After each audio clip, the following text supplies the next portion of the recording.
If you're thinking about divorce, do you know the steps you should take before filing to protect yourself financially and emotionally? I understand the process can feel scary, but with a little preparation, here are the 5 steps you can take that will make a difference later. If you find this helpful, please hit like, subscribe, or share it with someone who needs it.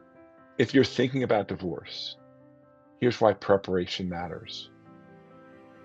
It can save you in terms of time and legal costs because the more information that you can provide to whoever you're working with, the less work they have to do or their staff has to do, so that that can save time and legal costs. And that's one of the biggest obstacles that people often face, is the legal bills associated with divorce can get quite large.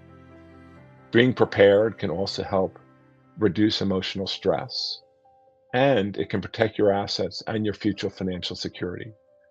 I've worked with some clients that have gone through divorce in the past, and one of the things that they've asked me to do is to help them with the asset division and what that might look like.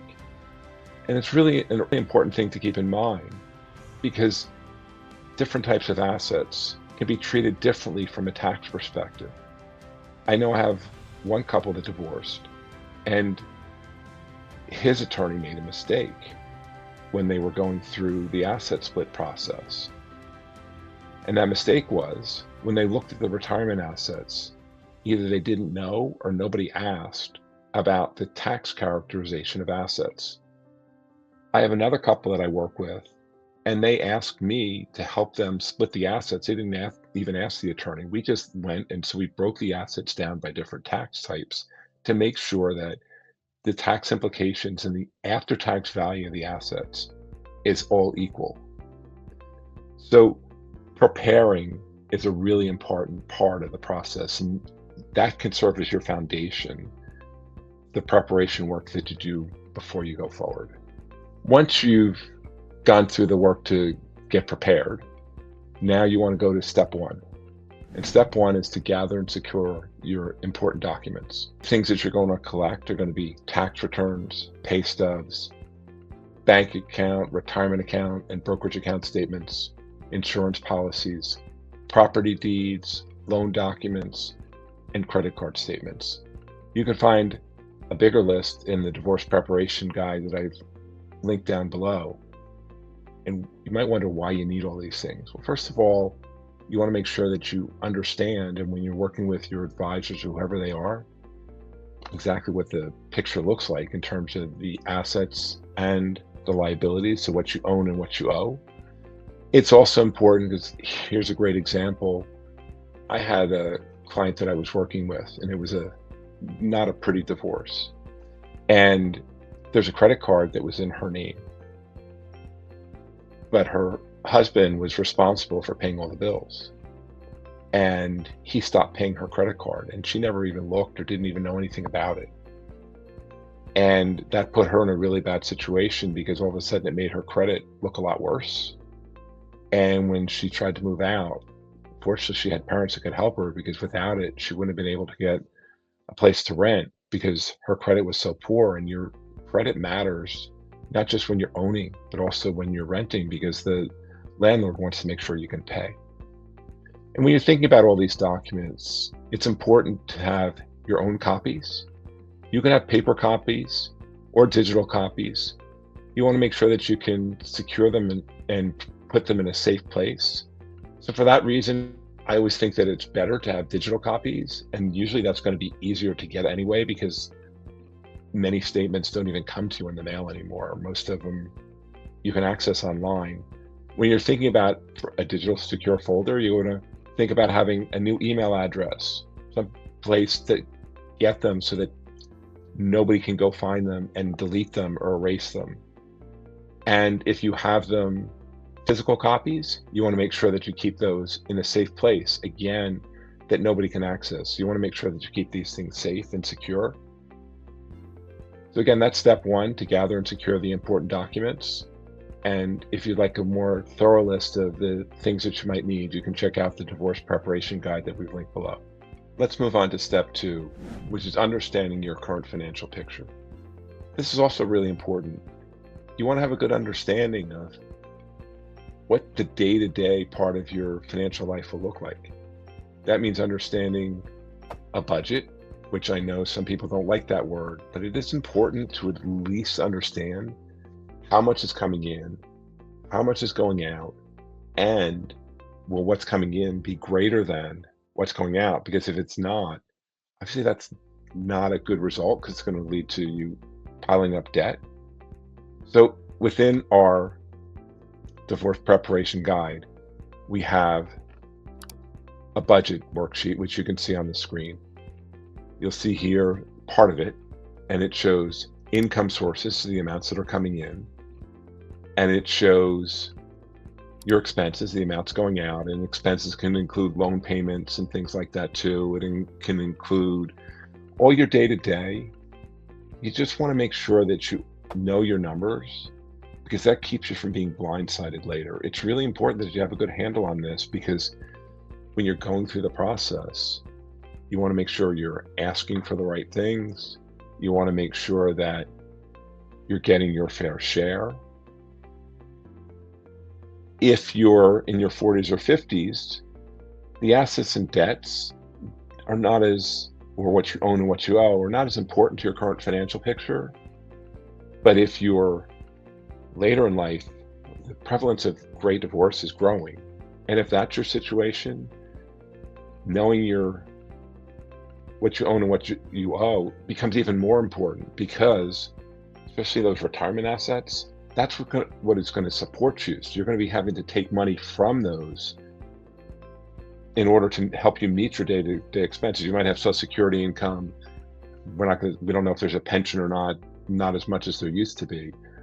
But those retirement assets are going to support you in retirement. You're going to have to take money out of them. So you want to make sure that you know your assets and debts, and we'll have a separate video discussing those as well.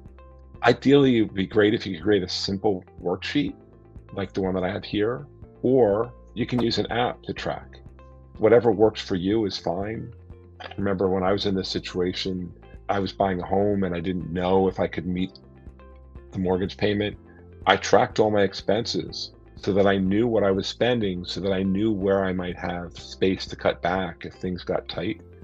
That's something you want to be aware of and know, okay, these are the things that I like to do, but if the situation gets difficult, maybe a source of income goes away or something like that, are you prepared to deal with that? So again, it's really important to understand your current financial picture, what the items that are in a day-to-day budget consist of, and you can get a copy of it in our divorce preparation guide. We even have a Google worksheet that you can link to and you can fill it out yourself if you want to track it that way. Once you have an understanding of your current financial picture, we move on to step 3, which is clarifying your priorities. It's important to understand or separate the things that you need versus those that you want. I also like to think of it as trying to figure out how to align how you use your money with what matters to you. So when we think about what are examples of needs, well, it starts with having a place to live. Whether you can own or you can rent, but you need to make sure that you can afford to have a place to live. That's for you. And if you have kids, you want to make sure you have a place for them, obviously, too. You want to make sure you have health insurance because we know that health care costs can be so high.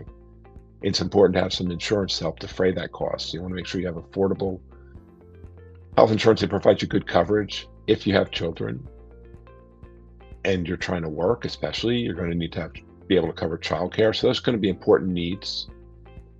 You want to make sure that you can put food on your table. That's also something that you need. Don't forget to take care of yourself. That, for some people, that might be a want. I kind of think that there's certain elements of self-care that are needs too, so you don't want to leave those out. But then we get to wants. That's where we get into the more discretionary spending. Things like vacations, eating out, so entertainment expenses, gift giving and things like that, especially if you have kids. I know as a father of 4, I know that kids often want a lot of things. If your kids are active, like sports activities get really expensive. But there's lots of other things too. And it doesn't just have to be sports. It could be art, or it could be whatever your child's interested in, but you want to make sure that you have some money to help pay for those things so that your life doesn't just consist of going to work or going to school and coming home and not really being able to do much. But like I said, it's really important to separate what we need from what we want. And I also encourage you to journal or talk to a trusted advisor or therapist to help you clarify what matters most. And that's one of the reasons that at Apprise, we like to use a life planning process, because that's designed to help you identify those things that matter most to you. And I like to think of it that we kind of have a team of capital, and that's time, energy, attention, and money. And sometimes we can use our money and exchange it for more time. We can use our money to help provide us or boost our energy, and we can use our money to help free up attention. And that way we can have more of an opportunity to align how we use our money with our values and what's most important to us. Once you have done a good job of clarifying what your priorities are, you want to move on to step 4, which is building a support team. This is not something you want to do alone. You want to make sure that you have some help. And in our divorce preparation guide, we have a list of different professionals that should be on your team. You can see some of them on your screen. You want to have an attorney or a mediator. I will tell you that in a lot of ways, a mediator is a better option because it can be more cost effective. But if the divorce proceedings get contentious or difficult, that's where an attorney can come in handy. But just remember that there's a big difference in the costs. And if you're looking to not make this as expensive a process, a mediator can also work. I think it's really important that you have a financial advisor or planner. We've talked about a number of the financial elements of this process, and it's really important to have somebody there that can help you and guide you through the process and help you follow or understand what the financial situation looks like. Don't forget yourself. So you want to have a therapist or counselor, somebody else that you can talk to. And if you have kids, they may need a therapist or counselor as well. So don't forget about them. And you also want to have trusted friends or family that you can talk to when you need it. Be careful about oversharing, because we never know when someone might give too much information to somebody else, and that can be used against you. So you just want to be careful you don't overshare, but you do want to have somebody that you can talk to and lean on for support. And the right team overall can just provide emotional stability, help lead to more informed and better decisions.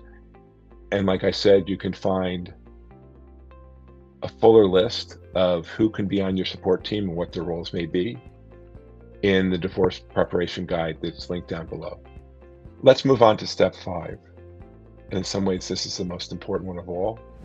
It's protecting yourself. There's some practical steps that you can take. You want to start with opening a bank account in your name. You don't want to just have a joint bank account. You want to have one that's yours so that you can have your own funds and keep them separate so that nobody else can get to them. And here's one that people don't often think about.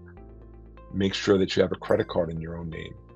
I talked earlier about the idea of reviewing credit card statements and making sure that you know what's going on with those accounts. But if you don't have a credit card in your own name, because a lot of times that's what happens, a family keeps them all in one name or the other, but you need to have your own, because even if you had a joint account before, a joint credit card account, the first name on it, that's whose social security number they use. And so that's who the information gets reported to the credit bureau. So if every card that you had was joint, but it was in your spouse's name, then it's going to be hard for you to have a credit history.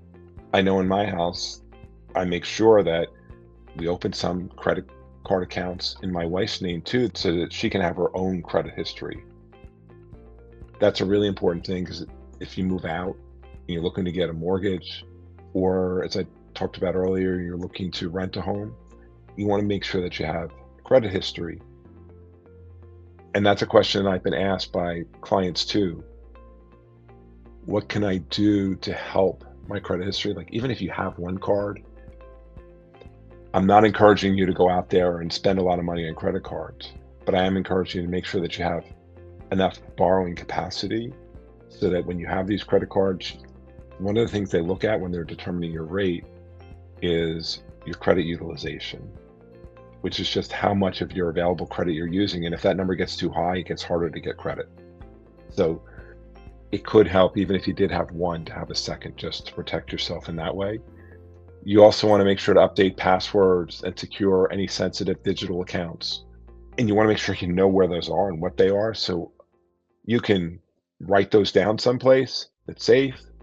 But I prefer to use an online password manager for that, because that way, if for any reason you have to change your password or change your username, whatever the case may be, it's automatic and you can just pull it from that online password manager when you're accessing the accounts to make sure that you can access them, but they're secure so somebody else can't. And if you had any existing accounts, make sure you update the password so that your ex or soon to be ex can't get to them. And also, you want to review your credit card reports. You want to go out to either Equifax or TransUnion or any of the credit bureaus and just make sure you get a copy of at least one of your credit reports and see what's going on and check it out to make sure that you know your credit's okay.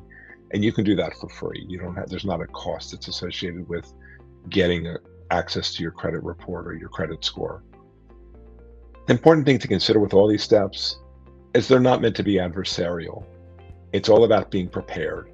We talked before about the idea of knowing what your income and expenses are so that you're not blindsided. You want to be prepared so that you can manage and deal with anything that may come up. So it's just really important to not consider this as an adversarial process or thinking that that's why you're doing this. It's just you want to be prepared.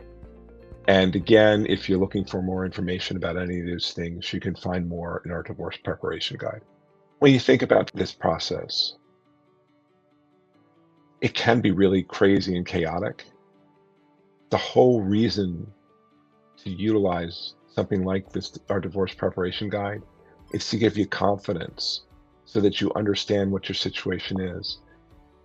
And that can make it less chaotic because you're in control. You know what's going on. You understand what you have. You understand what you need to do. You're trying to be prepared and not viewing this as an adversarial process. Like, all those things matter. So preparing can make you more confident about the situation. It's also important to remember divorce, while it's an ending, it also represents a beginning. A new beginning is what I like to think of it as. And you can flourish through these changes. They don't have to be difficult. With preparation, going through this process ahead of time can help you create a more solid foundation for your future. If you found this video helpful, give it a like and subscribe for more practical guidance on navigating divorce with clarity and confidence. If you'd like a copy of our step-by-step free divorce preparation guide, which includes checklists and worksheets, you can download it through the link that I provided below.